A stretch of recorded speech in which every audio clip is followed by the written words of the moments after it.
पश्चिमी घाट के नीचे एक घाटी में मानसपुर नाम का एक छोटा सा राज्य था।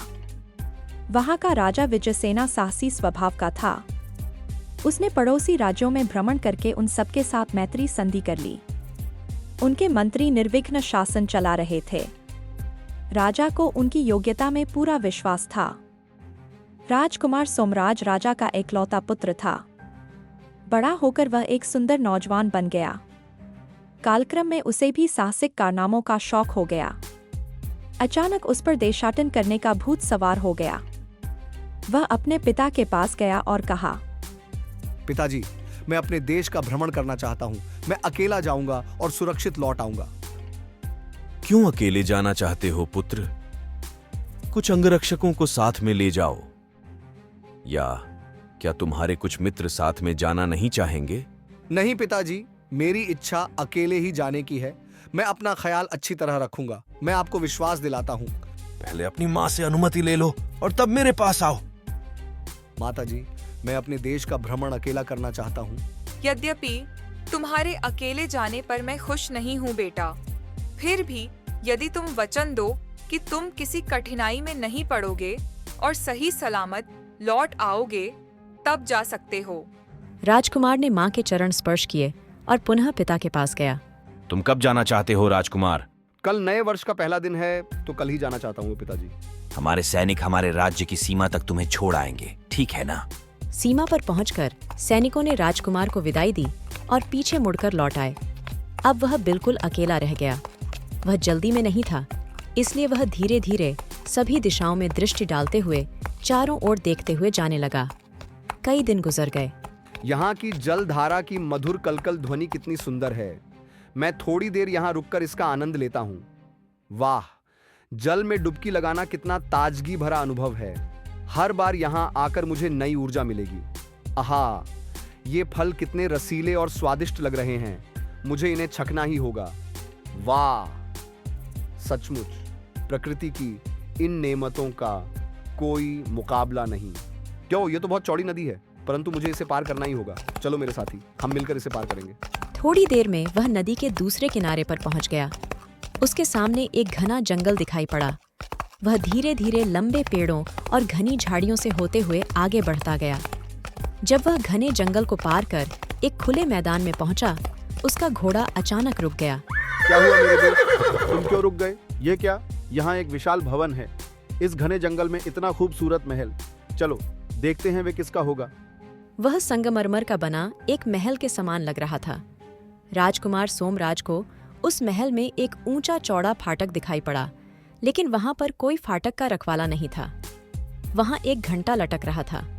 उसने घंटा बजाना शुरू किया, लेकिन महल से यह देखने कोई नहीं आया कि आगंतुक कौन है। ठीक है मेरे दोस्त, तुम यहीं रुको। मैं इस महल के अंदर जाकर देखता हूँ कि यह क्या जगह है। यह जगह कितनी विशाल और भव्य है, लेकिन ये लोग, ये तो निष्प्राण और निश्चल हैं। ऐसा लगता है मानो ये सब चलते फिरते मूर्तियों में बदल गए हों। ये बहुत अजीब है। ये भी संगमरमर की मूर्तियों के समान हैं। ये सब क्या हो रहा है? यहाँ धनुष बाण, तलवारें, छुरे, ये सब हथियार रखे हुए हैं। क्या यहाँ कोई युद्ध हुआ था? ये हॉल कितना बड़ा और भव्य है, और वहाँ उस किनारे पर 2 सिंहासन रखे हैं। ये सब बहुत रहस्यमय है। मुझे और जानना होगा। ये राजकुमारी कौन हो सकती है? और ये दासी इतनी स्थिर क्यों खड़ी है? ये छड़ियाँ किस लिए हैं? क्या इनका इस रहस्य से कोई संबंध है? मुझे इन छड़ी की शक्ति को समझना होगा। शायद इन्हीं के माध्यम से मैं इस महल के रहस्य को सुलझा सकूं। सोमराज ने सोने की छड़ी से राजकुमारी के हाथ को स्पर्श किया। अरे वाह, चमत्कार हो गया। उसे एक मीठी आवाज सुनाई पड़ छड़ी। कौन है? राजकुमारी अपने पलंग से उठी और आश्चर्यचकित आंखों से राजकुमार को निहारने लगी। आप कौन हैं? कहाँ से आए हो? मैंने पहली बार आपको देख रही हूँ। मैं मानसपुर का राजकुमार सोमराज हूँ। मैं यहाँ हर एक व्यक्ति और हर चीज को संगमरमर में परिवर्तित देखकर भौंचक रह गया। यदि मैंने आपके कमरों में अनधिकार प्रवेश किया है तो कृपया क्षमा कीजिएगा, लेकिन यह बताइए कि संगमरमर का रहस्य क्या है? ये एक लंबी कहानी है राजकुमार। मैं राजकुमारी रत्न कुमारी हूँ। मेरे पिता रत्नगिरी के राजा हैं। कुछ वर्ष पूर्व ये भूमि एक दानव की थी। जब मेरे पिता ने इस राज्य की स्थापना की और राजधानी रत्नगिरी के केंद्र में इस महल का निर्माण किया, तब हमें दानव के बारे में कुछ मालूम न था। लेकिन एक दिन वो लौट आया और महल पर आक्रमण करने लगा। काफी सेना मारी गई। अंत में मेरे पिता ने उससे बात करके समझाया कि कैसे उन्होंने पर्वत श्रृंखलाओं के नीचे रत्नगिरी की घाटी में राज्य स्थापित करने से पूर्व इस महल का निर्माण किया। दानव की क्या प्रतिक्रिया थी? हाँ, दानव ने वादा किया कि रत्नगिरी की प्रजा को वह परेशान नहीं करेगा, लेकिन उसने एक शर्त रखी। दानव की शर्त थी कि मैं उससे विवाह कर लूं, तब वह महल और प्रजा को कोई हानि नहीं पहुंचाएगा। अभी दानव कहाँ है? मैं उसका वध कर दूंगा ताकि वह तुम्हें कभी परेशान न करे।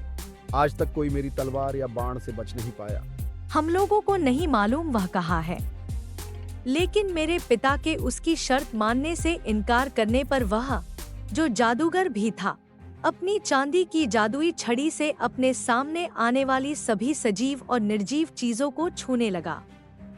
वह इस काम को इतनी तेज गति से करने लगा कि मेरे पिता, उनके अंगरक्षक और सैनिक उसे रोक ना पाए। उसने जाते जाते यह शाप दिया कि हर व्यक्ति निष्प्राण हो जाएगा और उनमें तभी प्राण आएंगे जब एक राजकुमार आकर हर कमरे में रखे जल को उन पर छिड़केगा और सोने की जादुई छड़ी से उन्हें स्पर्श करेगा। आओ, मैं हर एक को पुनर्जीवित करने में मदद करता हूँ। राजकुमार ने पहले राजकुमारी के कमरे में रखे पानी के कटोरे को स्पर्श किया। राजकुमारी ने जल को दासी पर छिड़का और राजकुमार ने सोने की छड़ी से उसे छुआ। दासी पुनर्जीवित हो गई। रत्नकुमारी और सोमराज ने दरबार में जाकर राजा, रानी तथा मंत्रियों को पुनर्जीवन दिया। उन्हें राजकुमार सोमराज के बारे में बताया गया तो वे फूले न समाये। राजकुमारी, तुम यही माता पिता के पास ठहरो। मैं राजकुमार सोमराज के साथ जाकर बाकी सभी को जगाता हूँ। शीघ्र ही महल हर तरह की ध्वनि और संगीत से जीवंत हो उठा। इस बीच राजा ने विचार विमर्श के लिए मंत्रियों और दरबारियों को बुलाया। आज पहले हमें यह निश्चय करना है कि दानव के फिर से आने पर हमें क्या करना चाहिए। दानव जादू की दोनों छड़ियां यहीं छोड़कर चला गया है। हमें यह ध्यान में रखना चाहिए कि ये छड़ियां फिर उसके हाथ न लगे। मुझे यह लगता है कि वह इन छड़ियों के बिना कुछ न कर सकेगा और आपके सैनिक उसे पकड़ लेने में समर्थ हो जाएंगे। राजकुमार सोमराज बिल्कुल ठीक कह रहे हैं महाराज। इसमें अलौकिक बुद्धि है और इसे हमेशा के लिए हम लोगों के पास ही रहना चाहिए। कोई कठिनाई नहीं है। यदि राजकुमारी से विवाह करना इसे स्वीकार हो तो वह हमेशा के लिए हमारे साथ रहेगा। वह हमारे सिंहासन का उत्तराधिकारी भी बन जाएगा। महाराज, मैं अपने राज्य से बाहर अपने लिए एक दुल्हन पाने का सपना लेकर निकला था और मैं समझता हूं कि मैंने उसे यहाँ पा लिया है। आपकी तथा यहाँ उपस्थित सभी महतजनों की आज्ञा से मैं अपने राज्य में वापस जाऊंगा और अपने माता पिता की स्वीकृति लेकर आऊंगा। राजकुमार, तुम अकेले नहीं जाओगे।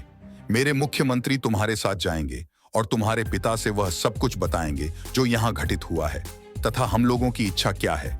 राजा विजयसेना और उसकी रानी अपने बेटे का कुमारी रत्नकुमारी के विवाह का समाचार सुनकर अति प्रसन्न हुए। वे बड़ी संख्या में संबंधियों के साथ रत्नपुरी के लिए चल पड़े। बड़े धूमधाम से दोनों का विवाह संपन्न हुआ। बहुत सालों तक रत्नगिरी में किसी ने दानव को फिर नहीं देखा।